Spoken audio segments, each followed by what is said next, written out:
Abraham, நாம் தமிழர் கட்சியின் ஒருங்கிணைப்பாளர் சீமான் நடிகை விஜயலட்சுமி மீதான விவகாரத்தில் முக்கிய திருப்பமாக உச்சநீதிமன்றம் 5 முக்கிய உத்தரவுகளை பிறப்பித்திருக்கிறது. அதில் சீமான் தரப்பில் வாதிடப்பட்ட போது தாங்கள் செட்டில்மெண்ட்டுக்காக தொடர்ந்து முயற்சி செய்து வருகிறோம் என்று சீமான் தரப்பு தெரிவித்ததை அடுத்து உடனடியாக நீதிபதிகள் தரப்பில் இருவரும் 2 மாதங்களுக்குள் உடன்பாடு, இழப்பீடு, சமரசம், பேச்சுவார்த்தை அடிப்படையில் இந்த முடிவை எட்ட வேண்டும் என்று அவர்களுக்கு கால அவகாசம் வழங்கியிருக்கிறது. 2 மாதங்களில் நடிகை விஜயலட்சுமிக்கு எவ்வளவு இழப்பீடு வழங்க வேண்டும் என்பது தொடர்பாகவும் இருதரப்பிலும் இந்த பிரச்சனையில் சுமூக தீர்வு எட்ட வேண்டும் என்ற நிபந்தனையையும் உச்சநீதிமன்றம் இப்போது சீமான் தரப்புக்கும் மற்றும் விஜயலட்சுமி தரப்பிற்கும் விதித்திருக்கிறது.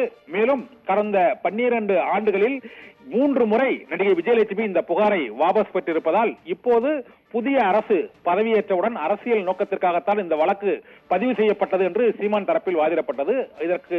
இதையடுத்து நீதிபதிகள் தமிழக அரசும் இந்த மேல்முறையீட்டு மனு தொடர்பாகவும் சீமான் விஜயலட்சுமி விவகாரம் தொடர்பாக தொடரப்பட்ட வழக்குகள் மற்றும் உயர்நீதிமன்ற உத்தரவு, தமிழக அரசு எடுத்த நடவடிக்கைகள் தொடர்பாகவும் அறிக்கை தாக்கல் செய்ய வேண்டும் என்ற உத்தரவையும் உச்சநீதிமன்றம் பிறப்பித்திருக்கிறது.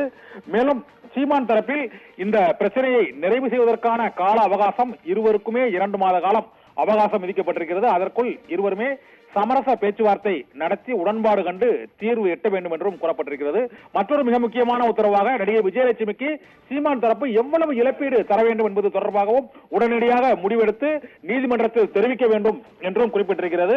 மேலும் இந்த வழக்கை பேச்சுவார்த்தை மூலமாக இருவரும் பேசி தீர்வு காணுவதற்கான முயற்சிகளை மேற்கொள்ள வேண்டும் என்றும் 2 மாதங்களுக்குள் இந்த வழக்கு இந்த சமரச தீர்வை எட்ட வேண்டும் என்றும் உத்தரவிட்டிருக்கிறது. மேலும் 12 வாரங்களுக்குள் வழக்கு விசாரணையை முடிக்க வேண்டும் என்ற சென்னை உயர்நீதிமன்ற உத்தரவிற்கும் இடைக்கால தடை விதித்தும் உச்சநீதிமன்றம் உத்தரவிட்டிருக்கிறது. ஆபிரகாம்.